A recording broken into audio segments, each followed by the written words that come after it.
Alright y'all, so today I'm going to be doing a glueless method using my brand new product, and it's absolutely amazing. No, I'm not biased because this is my product. I'm telling you the God honest truth, and you're going to see for yourself. So the first thing that I'm going to be doing is, of course, pushing all of her edges back into the braids so everything can be out of the way and we have a clean cut foundation so we can go to the next step. As you can tell, I properly beautifully bleach these knots. Everything looks great up against her skin, even with the lace on. It looks absolutely amazing. The next thing that I'm going to be doing is cutting the ear tabs off. So cutting the ear tabs off means all of the extra lace that falls over your ears or over your client's ears, you cutting that part off. I'm going to show you how to do it exactly the same on the opposite side. This is a one side you do it, the other side you do it as well. You don't skip one side unless that person's head can fit the whole lace, which is very rare sometimes, but sometimes it does happen.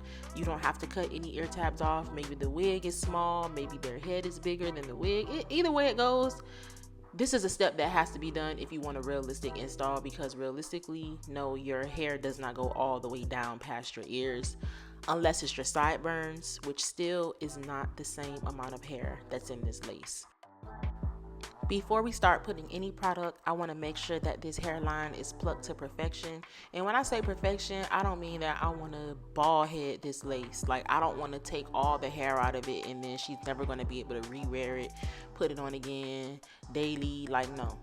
I want to just pluck a little bit and make it realistic as possible, because as time goes by, the hair just naturally comes out of the lace. Like, it naturally sheds out of the lace over time.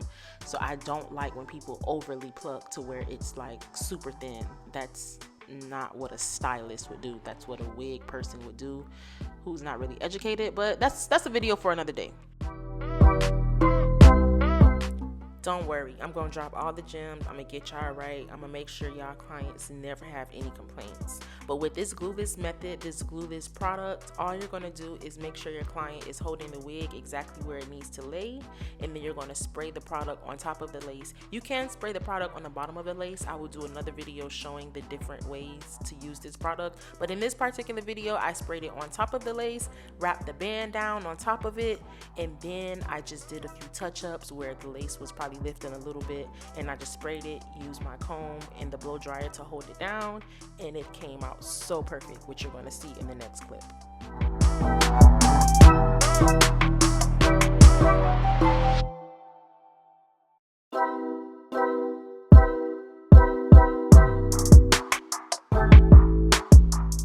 Do you see how melted this wig is? And this is not even hold me down adhesive, baby.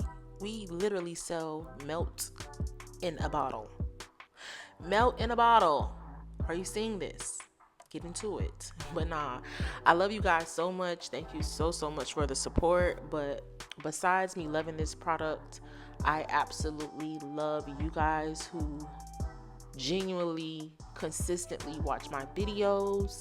Comment down below, tell me how long you've been here, tell me your name. I'm gonna give you a shout out on my next video.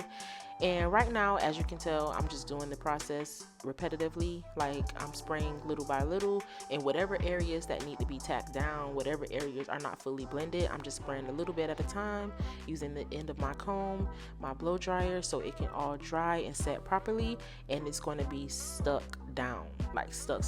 And this is a glueless, completely glueless product. All you would have to do to remove it, because I know y'all gonna ask, well, how do you remove it? All you gotta use is just use some water, just a little bit of water, and the wig gonna lift right up. What I'm doing now is starting the styling process. She is getting a middle part, so what I'm doing now is making sure that everything is flat. You do not want a Humpty Dumpty bumpy lumpy wig. Make sure you use that hot comb. The hot comb is going to be your best friend, your bestest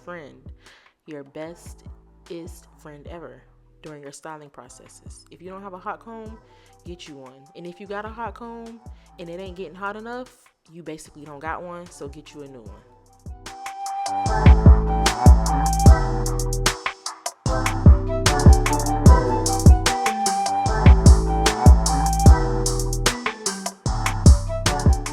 I actually want to see. Like, I actually want to know which one of my subscribers are going to get this question answered right, because I know somebody in the comments is going to ask, what is that tool you're using to flat iron with? Besides that, I want y'all to tell me, what flat iron am I actually using? If you've been watching my channel for a long time, you should know what flat iron this is.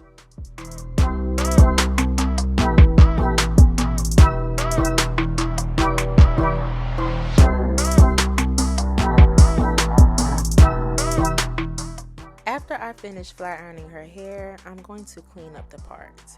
In the middle, as you can see, a little bit of the bleach got on the the roots of the hair, so I have to go in and touch that up. And all I'm using is some semi-permanent Kiss Jet Black, and I'm just using a little brush that you would do the edges with. I'm using that little brush to just close the part up a little bit more.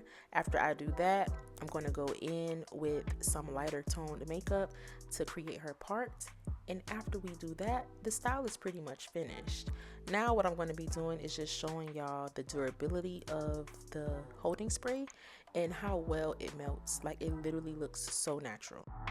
Alright, now you yanking like you got that IAmErickaJ glue on. Oh, I look like it's growing out my scalp, Erica. I just want to say thank you guys, as always. Thank you so much. The product used for this video is in the description box. And I'll see you guys next time.